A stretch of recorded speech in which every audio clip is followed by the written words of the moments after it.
நாட்டின் 76வது குடியரசு தினத்தை முன்னிட்டு இன்று டெல்லி கடமை பாதையில் பிரதமர் மோடி முன்னிலையில் ஜனாதிபதி திரௌபதி முர்மு தேசிய கொடியேற்றினார். முப்படைகளின் அணிவகுப்பை ஏற்றுக்கொண்டார். இன்றைய நிகழ்ச்சியில் சிறப்பு விருந்தினராக இந்தோனேஷிய அதிபர் பிரபவோ சுபியான்டோ பங்கேற்றார்.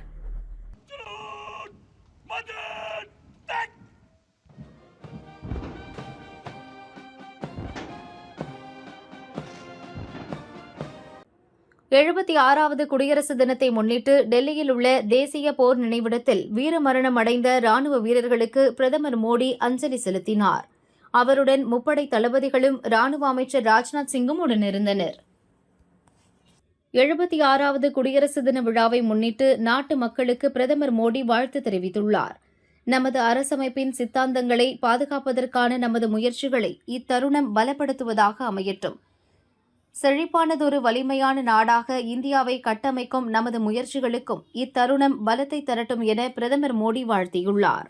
76வது குடியரசு தினத்தை முன்னிட்டு சென்னை மெரினா கடற்கரை உழைப்பாளர் சிலை அருகே கவர்னர் ரவி தேசிய கொடி ஏற்றி வைத்தார்.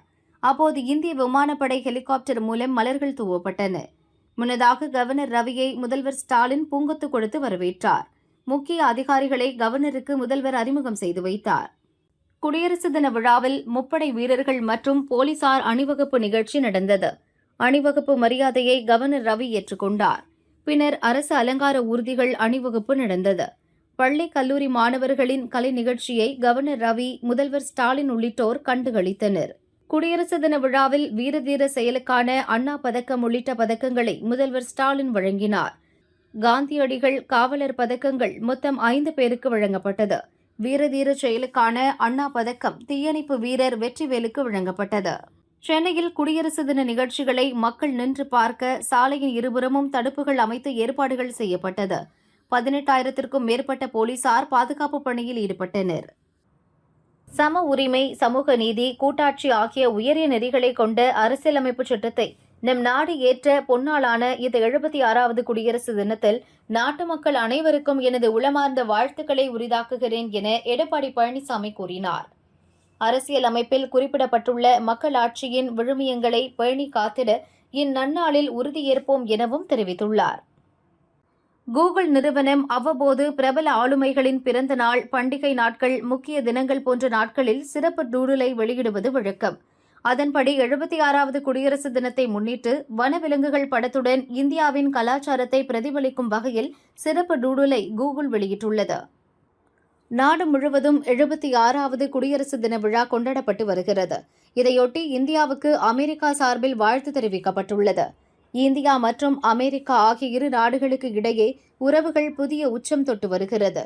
21ஆம் நூற்றாண்டின் உறவு சிறப்பாக இருக்கும். பொருளாதார உறவு, விண்வெளி ஆராய்ச்சி உட்பட அனைத்து முயற்சிகளுக்கும் எங்கள் ஒத்துழைப்பை வழங்குவோம் என்றும் தெரிவித்துள்ளது. டங்ஸ்டன் சுரங்க திட்டத்தை ரத்து செய்ய கோரி சட்டசபையில் தீர்மானம் நிறைவேற்றிய முதல்வர் ஸ்டாலினுக்கு நன்றி தெரிவிக்கும் விதமாக கிராம மக்கள் பிரதிநிதிகள் ஸ்டாலினை சந்தித்து நன்றி தெரிவித்திருந்தனர். அரிட்டாப்பட்டிக்கு வரும்படி அழைப்பு விடுத்திருந்தனர். இதனை ஏற்று டங்ஸ்டன் சுரங்க திட்டத்திற்கு எதிராக போராடிய மக்களை சந்திப்பதற்காக முதல்வர் ஸ்டாலின் இன்று மதுரை அரிட்டாப்பட்டி செல்கிறார். பிரதமர் மோடி தலைமையிலான மத்திய அரசு டங்ஸ்டன் சுரங்கத்தை ரத்து செய்ததும் திமுக ஸ்டிக்கர் ஒட்டுவதற்காக முதல்வர் ஸ்டாலின் அரிட்டாப்பட்டி கிளம்பி செல்வதாக பாஜக மாநில தலைவர் அண்ணாமலை விமர்சித்துள்ளார். இந்த டிராமா மாடல் அரசு எதற்கு முன்னுரிமை கொடுக்கிறது என்பது தெளிவாக தெரிகிறது என்றும் கூறினார். கவர்னர் அளிக்கும் தேநீர் விருந்தை தமிழக வெற்றிக் கழக தலைவர் விஜய் புறக்கணிக்க உள்ளதாக தகவல் வெளியாகியுள்ளது. ஏற்கனவே திமுக, காங்கிரஸ், விசிக, மார்க்சிஸ்ட் கம்யூனிஸ்ட், மதிமுக உள்ளிட்ட கட்சிகள் தேநீர் விருந்தை புறக்கணித்துள்ளனர். ஈரோடு கிழக்கு தேர்தல் பிரச்சாரத்தில் விதிமீறலில் ஈடுபட்டதாக சீமான் மீது நேற்று ஒரே நாளில் 4 வழக்குகள் பதிவு செய்யப்பட்டுள்ளது. பெரியார் நகரில் உரிய அனுமதியின்றி நாம் தமிழர் வேட்பாளரை ஆதரித்து பிரச்சாரம் மேற்கொண்டதாக புகார் எழுந்துள்ளது. பறக்கும் படை அதிகாரிகள் அளித்த புகாரில் வழக்கு பதிவு செய்யப்பட்டுள்ளது.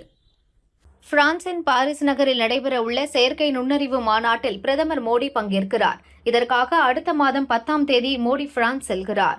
செயற்கை நுண்ணறிவு செயல் உச்சி மாநாடு பிப்ரவரி 10, 11ஆம் தேதிகளில் நடைபெறுகிறது. இந்தியாவிலேயே தமிழகம்தான் போதைப் பொருளுக்கான முன்னோடி மாநிலமாக உள்ளது. தமிழகத்தில் கள்ளச்சாராயம், போதைப் பொருள், லாட்டரி உள்ளிட்ட சட்டம் ஒழுங்கு தவறி ஆட்சியை திமுக நடத்தி வருவதாக நாமக்கல்லில் நடந்த வீரவணக்க நாள் பொதுக்கூட்டத்தில் முன்னாள் அமைச்சர் தங்கமணி பேசினார்.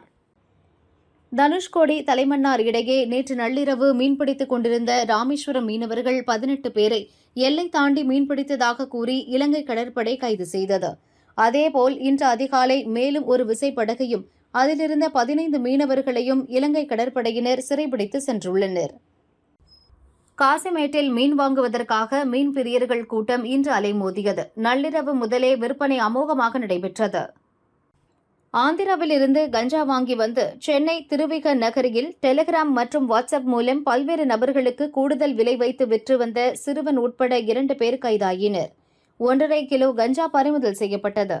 தருமபுரி மாவட்டம் பென்னாகரம் மற்றும் அதன் சுற்றுவட்டார பகுதிகளில் காலை 8 மணி வரையும் பனிப்பொழிவு நிலவியது.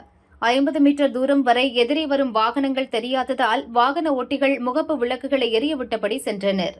கோவை தொண்டாமுத்தூர் அருகே விராலியூர் பகுதிக்குள் நேற்று இரவு புகுந்த ஒற்றை தந்தம் கொண்ட காட்டு யானை இன்று அதிகாலை சாலையில் ஆக்ரோஷமாக உலா வந்தது.